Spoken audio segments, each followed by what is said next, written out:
अस्सलाम वालेकुम students. Class 10th biology chapter number 12। आज हमने इसका एंडोक्राइन सिस्टम्स पढ़ना है। इसमें जो इसकी एंडोक्राइन सिस्टम की डेफिनेशन पढ़ेंगे और इम्पोर्टेंट्स ग्लैंड जो हैं उनके नाम हैं pituitary gland, thyroid gland, parathyroid gland, adrenal gland, pancreas, gonads. आज हम जो है पिट्यूटरी ग्लैंड को स्टडी करेंगे। सिर्फ पिट्यूटरी ग्लैंड को फर्दर दो हिस्सों में डिवाइड किया गया है, एंटीरियर लोब और पोस्टीरियर लोब। दोनों लोब से जो है दो तरह के हार्मोन जो है सिक्रीट होते हैं, जिनका फंक्शन जो है हम पढ़ेंगे। Endocrine system, the activities such as growth, reproduction, maintenance of glucose concentration in the blood, reabsorption of water in kidney, etc. need to be regulate. Endocrine system perform this job. This system use chemicals to communicate with its effectors. देखें, ये बहुत सारे काम हैं। Reproduction है, blood glucose की concentration blood में है, और इस तरह से अब्जॉर्बेशन ऑफ वाटर फ्रॉम किडनी है। ये सारे जो है एंडोक्राइन सिस्टम के ज़रिए से कंट्रोल होते हैं, केमिकल के ज़रिए से। These chemicals are known as hormones. इन केमिकल्स को हार्मोन्स कहते हैं। अब ये हार्मोन्स की डेफिनेशन है, a hormone is a specific messenger molecule synthesized and secrete by an endocrine gland.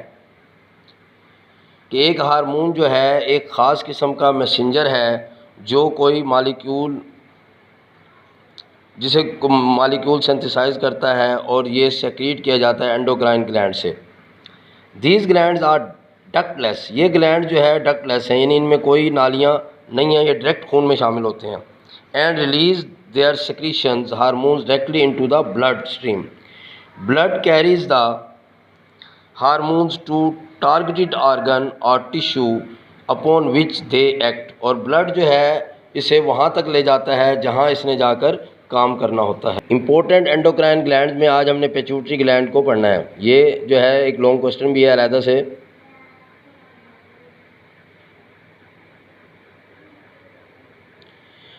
It is a P shaped gland attached to the hypothalamus of brain. Many hormones of pituitary gland influence the secretions of other endocrine glands. ये मटर की shape का gland होता है जो hypothalamus से attach होता है और ये बहुत से हार्मोन जो है सेक्रेट करता है। However, some hormones of this gland act directly on various tissues of the body.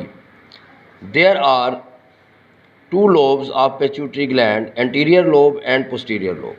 Pituitary gland की दो लोब होते हैं जिन्हें एंटीरियर लोब और पोस्टीरियर लोब कहा जाता है। Anterior lobe, it produce many hormone. ये बहुत से हार्मोन पैदा करता है। One of its important hormone is somatotrophin growth hormones. It promotes the growth of the body. ये बॉडी की ग्रोथ को प्रमोट करता है। If the production of this hormone is diminished during growing age, growing as में अगर इसकी growth कम हो, इसकी प्रोडक्शन कम हो ग्रोथ हार्मोन्स की, the rate of growth decrease, growth का रेट जो है कम हो जाता है। This condition is called dwarfism. इस कंडीशन को ड्वार्फिज्म कहा जाता है। If this hormones is excessively produce during growing age, अगर यह हार्मोन्स ग्रोइंग एज में बहुत ज़्यादा पैदा हो, it leads to gigantism, very tall and overweight. If somatotrophin is excessively produced after growing age, अगर ये हार्मोन्स ग्रोइंग एज के बाद तेज़ी से प्रोड्यूस हो, internal organs and body extremities alone grow large. This condition is known as accordingly such persons will have large hands, feet and jawbones. Another important hormone secreted by the anterior lobe of pituitary gland is thyroid stimulating hormones, TSH. It stimulates thyroid gland to secrete its hormones. The remaining hormones of anterior lobes influence reproductive organ and also control adrenal gland. Posterior lobe. The posterior lobe of pituitary gland store and secretes two hormones, that is oxytocin and vasopressin. These hormones are produced by hypothalamus part of the brain. Vasopressin increase the rate of the reabsorption of water from nephron. When we have low amount of water in the body fluid, pituitary gland secretes vasopressin, and so more reabsorption of water occurs from nephron into the blood. In this way, body retain water and less amount of urine is produced. On the other hand, when body fluid have more than normal water, there is a decline in secretion of these hormones. If pituitary gland does not secrete these hormones